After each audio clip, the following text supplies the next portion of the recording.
पंजाबराव देशमुख का बाबा साहब आंबेडकर जहां दिख रहे थे वहां पहुंचते हैं, नमस्कार चमत्कार होता है। बाबा साहब कहते हैं कि मैं जरा फ्रेश होकर आता हूं, कुछ मसूदा मैंने बनाया है पंजाबराव जी, आप इसे पढ़ लीजिए, तब तक मैं फ्रेश होकर आता हूं। डॉक्टर बाबा साहब आंबेडकर पंजाबराव देशमुख को मसूदा देते हैं और फ्रेश होने के लिए जाते हैं।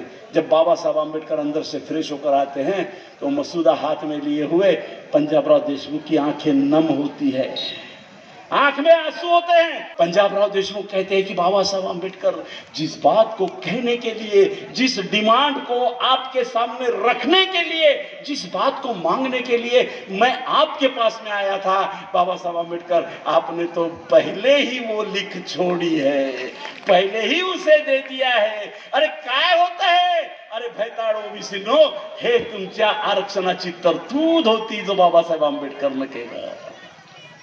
340वां कलम बाबा साहब लिख रहे थे, 340वें कलम में डॉक्टर बाबा साहब आंबेडकर जी ने ओबीसी के रिजर्वेशन की बात रखी।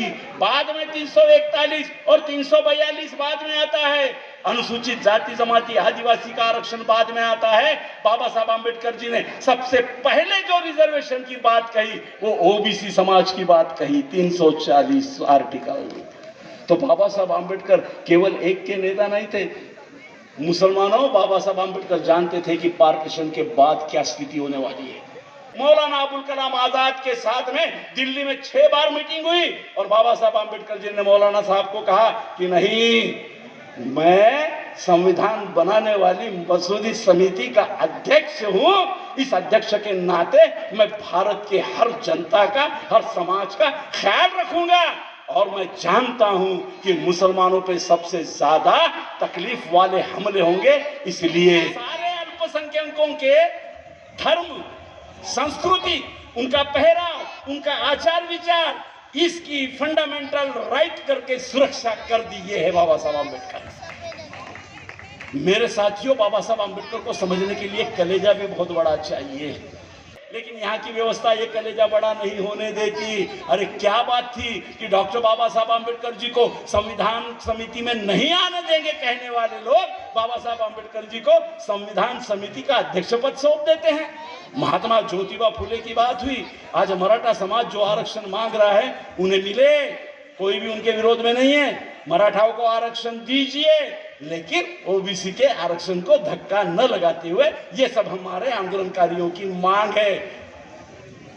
महात्मा ज्योतिबा फुले कहते हैं कि मैं जिस बहुजन समाज को जगा रहा हूं उसके पास में कोई सांस्कृतिक अधिष्ठान नहीं है। धम्म चक्र प्रवर्तन दिन का प्रोग्राम है। मैं मुस्लिम हूं, मेरे पूर्वजों ने 7वीं सदी में इस्लाम कबूल किया।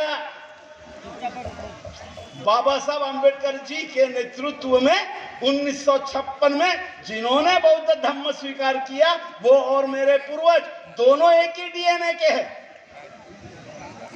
इस देश में जो सिख है वो भी हमारे ही डीएनए के हैं, जो भी ईसाई है वो भी हमारे डीएनए के हैं।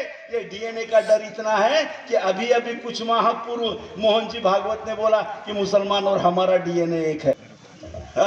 मोहन जी भागवत जी ने कहा कि मुसलमान और हमारा डीएनए एक है। हमने तब डाला कि नहीं, आपका और हमारा डीएनए एक नहीं है, हमारा और 18 पगड़ जातियों का डीएनए एक हो सकता है और है, हमारा आपका डीएनए एक नहीं है।